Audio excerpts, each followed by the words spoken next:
가정과 신앙이라고 하는 주제로 말씀을 나누려고 합니다. 하나님께서는 우리에게 가정이라고 하는 소중한 선물을 주셨습니다. 가정은 단순히 혈연으로 맺어진 공동체가 아니라 하나님의 사랑과 신앙을 전수하는 첫 번째 공동체다라고 하는 것이죠. 여러분, 정말 신실하고 좋은 가정이라면 마치 계주 선수가 릴레이를 하는 주자에게 바톤 터치를 하는 것처럼 하나님의 말씀을 잘 가르치며 전수하는 일이 필요하다라고 하는 것을 알게 됩니다. 성경은 가정을 통해 하나님의 계획을 드러내셨습니다. 에덴 동산에서 시작된 최초의 가정부터 성경 속 다양한 가정의 이야기를 통해 우리는 하나님께서 가정에 부여하신 목적과 사명을 발견할 수 있습니다. 가정, 교회, 천국, 이 세 기관은 하나님께서 그의 백성들에게 주신 선물임을 알게 됩니다. 그 중에서도 가정은 신앙의 뿌리가 되는 자리이며 하나님의 복과 사랑이 흘러가는 통로입니다. 먼저 우리는 가정을 주신 하나님의 목적이 무엇일까를 생각해 봅니다. 창세기 1장 28절을 통해 가정을 주신 목적은 생육하고 번성함입니다. 생육하고 번성하는 것이다. 말라기를 보면 말라기에서 하나님께서 의인의 가정을 통해서 생육하고 번성함을 통해 얻기를 원하시는 것이 있어요. 그것이 뭐냐면 경건한 자녀들을 양육하기 위함이라고 하는 거예요. 결국 하나님의 거룩한 나라를 만들어가기 위해서 하나님은 구별된 하나님의 가정들을 통해서 그 하나님의 가정이 자녀를 이제 생육하고 번성함을 통해서 경건한 자녀들이 만들어지는 것이다 라고 하는 거예요. 여러분, 가정의 목적이 뭐예요? 생육하고 번성합니다 라고 하는 것을 우리가 생각하는데, 하나님께서 에덴 동산에서 아담과 하와를 창조하시고 그들에게 하셨던 명령이에요. 생육하고 번성하여 땅에 충만하라. 그리고 모든 것을 다스리고 정복하라고 하나님께서 명령하셨습니다. 하나님께서 가정을 통해 생명을 잉태하고 세대를 이어가게 하셨습니다. 단순히 인구를 늘리는 것이 아니라 하나님의 형상을 닮은 자녀들을 키우는 것이 가정의 중요한 목적임을 알게 되어집니다. 두 번째 목적이 무엇일까요? 신앙의 전수입니다. 신명기 6장 5절과 7절 말씀을 통해서 우리가 함께 나눌 수 있는 부분인데요. 이 신명기 6장에서는 신앙의 교육이 가정에서 시작되어야 한다라고 하는 것을 강조해요. 모든 교육의 시작은 가정이에요. 가정, 그 다음에 주일학교, 학교라고 하는 이런 기관을 통해서 이제 참 교육이 이루어져야 함을 알게 됩니다. 신명기 이 6장 5절과 7절 말씀을 보면 이 말씀에서는 우리 이렇게 말씀하잖아요. 너는 마음을 다하고 뜻을 다하고 힘을 다하여 내 하나님 여호와를 사랑하라. 이 5절, 이 구절을 인용할 때 이 구절을 몇 글자로 축약해서 이야기해요. 전인격적으로라 그래요. 전인격적으로 여호와를 사랑해야 된다라고 말씀하고 있어요. 오늘 내가 내게 명하는 이 말씀을 너는 마음에 새기고 내 자녀에게 부지런히 가르치며 집에 앉았을 때든지 길을 갈 때든지 누워있을 때든지 일어날 때든지 이 말씀을 강론할 것이며 라고 말씀합니다. 여러분, 신약 성경에 보면 디모데라고 하는 인물이 나오잖아요. 디모데는 바울이 믿음의 아들이다, 동역자다라고 이야기를 해요. 그런데 이 디모데는 바울을 만남으로써 신앙의 꽃이 피기 시작했어요. 그런데 이 바울을 만나서 신앙의 꽃이 피기 전에 신앙의 씨앗을 심어주고 그 신앙이 자라게 했던 기반이 있어요. 그것이 무엇일까요? 가정이에요. 외할머니 그리고 또 어머니 이 로이스와 유니게를 통해서 그 가정에서 여러분 신앙 안에 성장한 이 모습을 보게 되어집니다. 여러분 디모데는 이 외할머니와 어머니를 통해서 참 우리가 이렇게 보면 그래요. 친가를 통해서 그게 이어지지 않더란 말이에요. 어머니 중심으로 교육이 이루어진다고 하는 것을 알게 돼요. 사실 이 교육의 책임은 누구에게 있어요? 아버지에게 있고요. 부부에게 있는 거예요. 우리는 이 말씀을 함께 나누면서 이 말씀을 통해서 이제 가정은 신앙의 뿌리를 내리는 첫 번째 학교다라고 생각합니다. 부모가 먼저 하나님을 사랑하고 그 사랑을 자녀에게 전수해야 합니다. 신앙은 말로만 전해지는 것이 아니라 삶을 통해 전해집니다. 사사기를 보면 사사기에서 우리가 그런 부분을 만나게 돼요. 이스라엘이 애굽에서 나오잖아요. 그들을 보고 출애굽 1세대라고 말을 해요. 1세대가 10하루면 가나안에 들어가야 되는데 10하루 만에 가나안에 들어가지 못하고 40년 동안 방황하며 살아요. 근데 방황을 누가 시키냐면 하나님께서 방황을 시키세요. 그러니까 하나님이 주도적으로 그 일을 하신다는 거예요. 40년간 이 구름 기둥과 불 기둥을 통해서 이스라엘 백성을 광야에서 뱅뱅뱅 돌리면서 그들을 훈련하시는 거예요. 목적이 있는 거죠. 결국 이 불신앙의 세대가 가나안에 들어가지 못하고 광야에서 다 죽게 돼요. 여호수아 갈렙과 다음 세대가 들어가게 되죠. 다음 세대가 들어가서 가나안을 정복하는 일을 하고 정착해요. 그런데 그 다음 세대에 대해서 성경은 사사기를 뭐라고 표현하고 있냐면 다음 세대라고 표현하지 않아요. 어떻게 표현해요? 다른 세대. 다른 세대. 출애굽 1세대와 2세대와는 다른 세대. 하나님을 알지 못하는, 하나님을 마음 중심에 두며 하나님 중심으로 살려고 하는 거룩한 목적이 없는 그런 세대라고 표현하고 있는 것을 우리는 알게 됩니다. 하이엘베르그 요리문답 제39주일에서는 가정생활에 대해서 말씀을 해요. 부모와 자녀 간의 관계에서 신앙교육의 중요성을 우리에게 강조하고 있음을 알게 됩니다. 여러분 두 번째로, 첫 번째가 가정을 주신 목적이었어요. 두 번째는 가정의 사명과 하나님이 주신 복이에요. 첫째는 가정을 세우는 사람이에요. 에베소서 5장 25절에서 말씀하는 대로 가정 안에서의 사랑의 기준을 이렇게 말해요.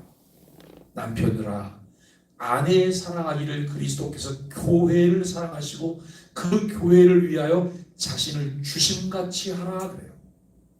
여러분, 그리스도께서 교회를 사랑하시고 그래요. 그리스도께서 교회를 남편이 아내 사랑하는 것을 그리스도께서 교회를 사랑하시는 것이 하래요. 예수님이 교회를 어떻게 사랑하셨어요? 자기 생명을 통해서 교회를 낳았고, 그래서 교회를 그리스도의 피로 갖추고 사신 교회라고 우리가 이렇게 말을 해요. 그러니까 아내를 어떻게 사랑해야 된다고요? 생명 바쳐 사랑해야 된다는 거예요. 그만큼 가정은 소중한 거예요. 그저 나 중심으로 나를 위해서 이기적인 사랑을 하다가 수틀리면 여러분 놔버리는 그런 것이 아니라 아내를 생명 다해 사랑해야 된다라고 하는 거예요. 오늘 우리가 이 말씀을 함께 나누면서 정말 하나님께서 생각하시는 이 가정은 어떤 가정일까? 그리스도의 사랑을 본받아서 희생적인 사랑으로 가정을 세워가야 하는 것을 알게 됩니다. 부부 간의 사랑은 자녀들에게 하나님의 사랑의 본보기가 되는 거예요. 여러분, 부부가 그저 마음이 통하고 서로 그냥 사랑을 느껴서 사랑하는 것이 아니고 위로부터 쏟아지는 그 사랑이 흘러넘치기 때문에 부부간에 사랑하게 될 때 그 사랑을 누가 본다고요? 자녀들이 보는 거예요. 자녀들이 보게 되는 거죠. 가정 안에서 존중과 이해가 있을 때 신앙은 자연스럽게 이어져요. 긍휼히 여기는 마음, 긍휼히 여기는 마음이 있을 때 여러분 부부간에 더 애틋한 사랑을 갖게 될 것이다 라고 하는 것을 알게 됩니다. 여기 시편 127편 3절을 통해서 하나님이 주신 복을 우리에게 말씀하고 있어요. 보라, 자식들은 여호와의 기업이요 태의 열매는 그의 상급이로다 라고 말씀합니다. 자녀는 하나님의 선물이자 우리의 손에 맡겨진 거룩한 사명입니다. 여러분, 자녀가 혹독인가요? 자녀가 혹일까요? 우리 오늘 자녀들 2명이 나왔어요. 하엘이와 다니엘이 나왔어요. 네.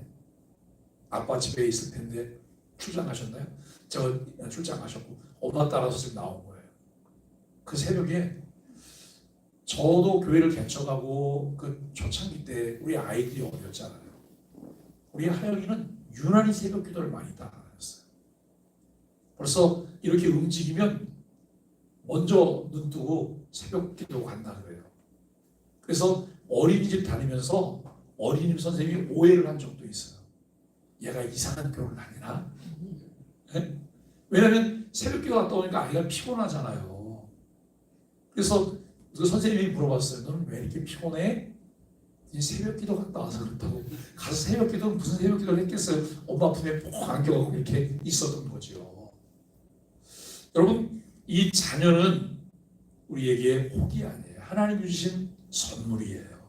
우리의 손에 맡겨준 거룩한 사명들이라고 하는 거예요. 부모는 자녀들이 하나님을 알 수 있도록 돕는 신앙의 교사가 되어야 합니다. 그리고 세 번째로 성경 속 가정들의 실제적 예시를 한번 보실까요? 창세기 2장부터 4장까지 보면 에덴 동산의 가정이 나와요. 아담과 하와는 최초의 가정이지만 죄로 인해 깨어진 가정의 아픔을 경험하게 돼요. 그 아픔 가운데 그들의 자녀인 가인과 아벨의 비극적인 이야기를 통해 가정 안에서도 신앙의 중요성을 배우게 돼요. 여러분, 에덴 동산에 있다가 에덴 동산에 쫓겨났어요. 삶의 기반이 완전히 달라졌잖아요. 삶의 기반이 완전히 달라져서 에덴 동산 밖에서의 이제 정착하기 위해서 노력하고 있는 이 가인과 아벨의 부모인 아담과 하와는 어땠을까? 왜 아벨은 신앙이 좋은데 가인은 신앙적이지 않았을까? 저는 그냥 제 혼자 유추해 보는 부분이에요. 부모가 정착하는 어려움 가운데 첫 번째 아이에게는 신앙을 잘 전수하지 못하지 않았을까? 소홀하지 않았을까? 놓치지 않았을까? 라고 하는 부분을 생각해 보기도 해요. 그리고 여러분, 두 번째 가정은 사무엘상 2장 12절로 17절에 나오는 엘리 제사장의 가정이에요. 엘리는 제사장이었지만 자녀들을 신앙으로 바르게 양육하지 못했어요. 그래서 이 엘리 제사장의 두 아들인 홈니와 비느하스는 그를 통해 나타나는 결정적인 것이 있는데 하나님의 제사를 없이 여겼다 그래요. 가볍게 여겼다 그래요. 이것을 신앙적으로 받아들이고 신앙적으로 수용하는 것이 아니라 그걸 가볍게 여겨서 자기 마음대로, 마치 하나님이 없는 것처럼 자기 손아귀에 해놓고 마음대로 하게 돼요. 하나님께서는 엘리 제사장의 집이 망할 것을 예고하시죠. 그리고 홈니와 비느하스가 죽게 되잖아요. 홈니와 비느하스가 전쟁터에 나가서 죽게 되고, 이 소식을 들은 엘리가 의자에 앉았다가 성경에 이렇게 자빠졌다 그래요. 충격에 자빠져서 목이 부러져 죽게 돼요. 여러분, 이 소식을 들은 며느리가 아이를 출산해요. 아이를 출산하는데 이름을 뭐라고 줬어요? 이가봇이라고 그래요. 이가봇. 근데 이가봇의 의미가 하나님의 영광이 떠났다는 거예요. 하나님이 그들의 가정과 함께하지 않는다는 거예요. 우리 가정이 망했다는 거예요. 자녀를 낳으면서 이름을 그렇게 짓는 부모가 없잖아요. 매우 상징적인 그런 이름을 짓게 돼요. 결국 자녀들의 타락은 가정과 이스라엘 전체에 큰 영향을 미쳤는데 이 원인이 무엇일까요? 신앙교육의 부재가 가져오는 결과를 보여주고 있다라고 하는 거예요. 세 번째 가정이인데요. 사도행전 10장에 보면 고넬료의 가정이 나오죠. 고넬료는 이방인이었어요. 군인이었어요. 그런데 고넬료의 특징은 뭐냐면 경건한 이방인이었어요. 경건한 이방인이었고 그의 온 가족이 복음을 듣고 구원을 받았어요. 고넬료는 베드로를 초청할 뿐만 아니라 베드로를 영접했고 베드로를 통해 들려지는 하나님 말씀을 듣게 됐고 그 말씀을 듣기 위해서 자기의 이제 그 가족들을 불러모았을 뿐만 아니라 친족들까지 그 친족과 이웃들까지 불러들여서 그들이 하나님 말씀을 듣고자 원하는 간절한 갈망이 그들에게 있었어요. 그리고 그들을 초대함으로 이 베드로를 통해 복음이 증거되게 하시고 거기에 성령께서 임하는 복음의 대전환이 이루어지는 발판을 보게 되는 가정이었다라고 하는 것을 알게 돼요. 가정 전체가 구원의 은혜를 누립니다. 초대교회의 긍정적인 신앙을 이제 신앙에 영향을 미친 가정의 좋은 본보기였음을 알게 됩니다. 여러분 그 외의 경건한 가정들을 보시면 요셉과 마리아의 가정이에요. 예수님을 마리아가 잉태한 것을 요셉이 알게 됐어요. 가만히 그를 끊고 가정을 끝내려고 했어요. 그런데 천사를 통해 아내 데려오는 것을 무서워하지 말라. 성령으로 잉태되었다라고 하는 말을 듣게 돼요. 이게 도무지 이해할 수 없는 일이에요. 상상할 수 없는 일이고 세상에서 상식적으로는 받아들일 수 없는 그런 일이에요. 그럼에도 불구하고 이 요셉은 그것을 믿음으로 받아들여요. 그뿐인가요? 마리아는 어때요? 마리아에게 잉태 예고를 할 때 마리아도 그것을 받아들여요. 그것을 믿어요. 그리고 여러분 이 요셉이 마리아를 데려오고 이제 예수 그리스도를 다 출산할 때까지 동침치 아니하더라 라고 하는 말. 정말 예수님을 경건하게 잘 양육한 것을 보게 돼요. 누가복음 2장 52절에 보니까 여러분 이렇게 말을 해요. 그 키와 지혜가 자라갔다라고 말을 해요. 사랑스러워 가시더라.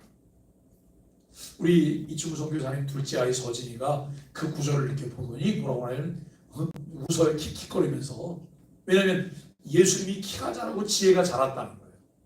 그러니까 아이들이 생각하기에는 예수님은 그냥 예수님으로 그냥 오셨을 것처럼 생각해요. 그렇게 뭐 성탄절을 보내고 그래도 애들이 이 개념이 없더라고요. 그래서 좀 설명을 해줬어요. 예수님 탄생 과정에 대한 유일한 기록이 그 기록이잖아요. 어려서부터 부모를 통해 성경을 배우고 그 다음에 여러분 지혜를 얻고 경건하게 성장한 이런 모습을 우리는 보게 됩니다. 브리스길라와 아굴라의 가정이 사도행전 18장에 보면 나옵니다. 바울의 사역을 돕고 초대교회를 섬겼던 믿음의 부부지요. 아주 대표적인 부부로 이 부부를 설명하고 있습니다. 여러분 가정을 하나님께서 주신 목적은 경건한 자녀를 얻기 위한 거룩한 나라를 만들기 위한 이것이 목적인데 이 일을 정말 성실하게 잘 이루어낸 가정들을 우리가 보게 됩니다. 가정에서 신앙을 실천하는 구체적인 방법은 무엇이 있을까요? 첫째는 가정예배 드리기예요. 가정예배를 가정에서 한다고 하는 게 결코 쉽지 않다고 하는 건 우리가 너무나 잘 알잖아요. 아이들이 어렸을 때부터 부모님이 기도하고 이제 가정예배를 드리고 이렇게 성장하면 그게 나도 모르게 내 몸의 생활의 일부가 돼요. 삶이 되는 거예요. 저는 어릴 때 기억 중에 우리 어머니가 잠을 자고 제가 잠을 자고 있을 때 뭐 이렇게 소리가 들려요. 그리고 이 얼굴에 뭐 뚝뚝 떨어져요. 놀래갖고 이렇게 눈을 떠보면 우리 어머니가 기도하고 있어요. 눈물로. 새벽기도 다녀오셔서 우리 자녀들을 머리맡에 앉아갖고 다 또 기도하시는 거예요. 예? 간절히 기도하시는데 눈물이 뚝뚝뚝뚝 여기 떨어지는 거예요. 그럼 그냥 하지 말라고 이렇게 할 수 없잖아요. 오늘은 저하고 눈 감고 있는 거예요. 근데 또 눈물이 떨어질 것 같아 이렇게 피했다 저렇게 피했다 그러긴 하지만 그냥 그거를 보면서 성장을 하는 거죠. 오늘 우리는 매일매일 소망의 아침 묵상을 함께 자녀들과 듣게 된다면 얼마나 좋을까. 그리고 일상에서 신앙의 본을 보이기에 성경의 원칙을 따라서 아이들에게 설명해 줘야 돼요. 하나님은 성경을 통해 우리에게 이렇게 말씀하셨는데 그래서 엄마 아빠도 이렇게 하고 있단다. 여기는 이렇게 말씀하고 있는데 우리는 이것은 잘 못하고 있단다. 함께 우리가 노력해야 될 숙제야. 이렇게 아이들에게 설명하면서 마치 내가 그 말 이렇게 말씀하셨는데 지키지 못하는 것을 당연한 것처럼 아이들에게 늘 보여주면 아이들은 그 다음에는 더 당연한 게 돼버리잖아요. 그래서 우리가 이런 부분을 보면서 부모가 삶으로 신앙을 실천할 때 자녀들도 자연스럽게 배운다는 거예요. 그 다음에 중요한 것은 사랑과 용서의 가정을 만드는 거예요. 어제 저녁에 독서 모임에서 정죄와 긍휼에 관한 내용을 함께 나눴어요. 정말 얼마나 은혜로운지 신앙생활의 실제가 어떻게 우리의 삶 가운데 이루어져야 되는지 독서 모임이 완전히 달라졌어요. 제가 이렇게 말씀을 드리면 그 전에 독서 모임에 나오던 분들은 도대체 뭐가 어떻게 달라졌다는 거 궁금하시죠? 궁금하면 500원이에요. 궁금하실 거예요 당연히. 우리 김 목사님이 매일매일 이렇게 조금씩 약을 주세요. 따라오도록. 그리고 이제 화요일, 수요일이 되면 요약 부분도 올려요. 저도 이제 정리한 부분을 올리는데 그걸 보고 토론하는 거예요. 전에는 그냥 책을 그 자리에서 같이 읽었어요. 근데 이제는 책을 다 읽고 오는 거로 하고 그리고 거기서 토론만 하는 거예요. 그런데 얼마나 은혜로운지 몰라요. 여러분 이 가정행위에서도 갈등이 생기잖아요. 부부간에 갈등 없을까요? 매일매일 생기는 게 부부간의 갈등이에요. 예? 부모 자식 간에도 갈등이 생기는 거예요. 교회에서 제일 어려운 게 뭐냐고 물었더니 사람과의 관계라 그래요. 정말 사람과의 관계가 어려운 거예요.